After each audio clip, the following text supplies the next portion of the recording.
नमस्कार, मी संजना। आज तुम्हाला कारवारी स्टाईल मिरी फणसाची भाजी दाखवणार आहे। हा अशा प्रकारचा मिरी फणस असतो।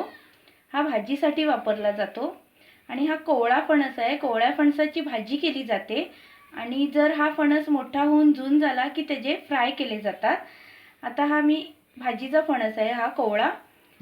ह्याला आपण काय करायचं आहे, वरची साल काढून आतमधला मधला डेट वगैरे काढून असे हे कापून घ्यायचं आहे आणि हे पाण्यात ठेवायचं आहे। आणि हे कापत असताना आपण हाताला तेल लावून घ्यायचं आहे, विळीला आणि हाताला, त्यामुळे त्याचा चीक वगैरे लागत नाही। आणि हे लगेच पाण्यात घालून ठेवायचे आहेत, असे काळे पडत नाहीत।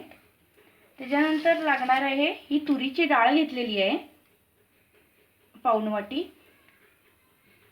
नंतर लाल तिखट, हळद, मीठ, 2 कांदे बारीक चिरून घेतलेले आहेत, 2 टोमॅटो बारीक चिरून घेतलेले आहेत, हे ओलं खोबरं आहे, गरम मसाला, बारीक चिरलेली कोथिंबीर। आणि आता आपण हे करायला सुरुवात करूया।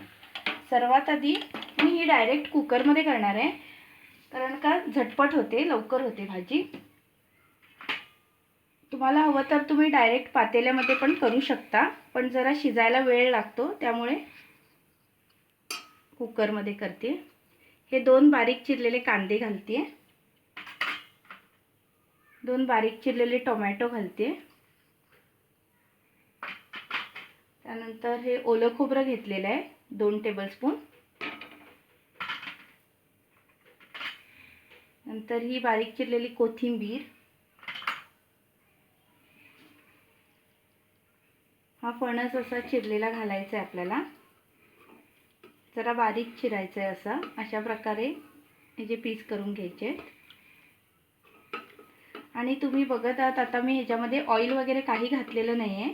ही हेल्दी भाजी आहे आणि कारवारमध्ये जास्त भाज्यांमध्ये ऑइल वगैरे वापरलं जात नाही, फक्त खोबऱ्याचा तेवढा वापर केला जातो, ओल्या नारळाचा।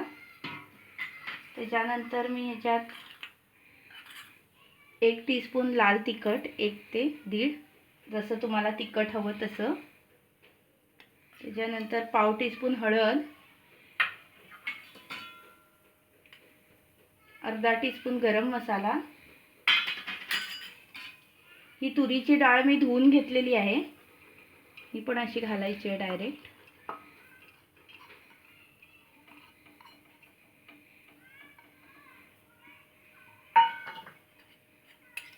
आणि चवीपुरतं मीठ।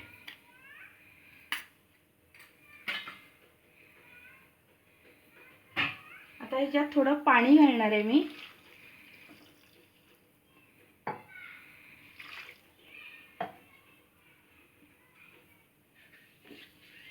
आणि हे मिक्स करून घेणार आहे व्यवस्थित।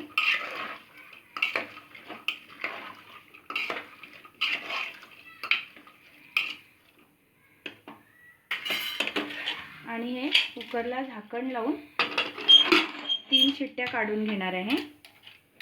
3 शिट्ट्यांमध्ये शिजतो काय बघायचं आहे, नाहीतर मग एक्स्ट्रा काढून घेतलं तरी चालेल। नंतर आधी 3 शिट्ट्या काढून घेऊया। मी गॅस ऑन करते।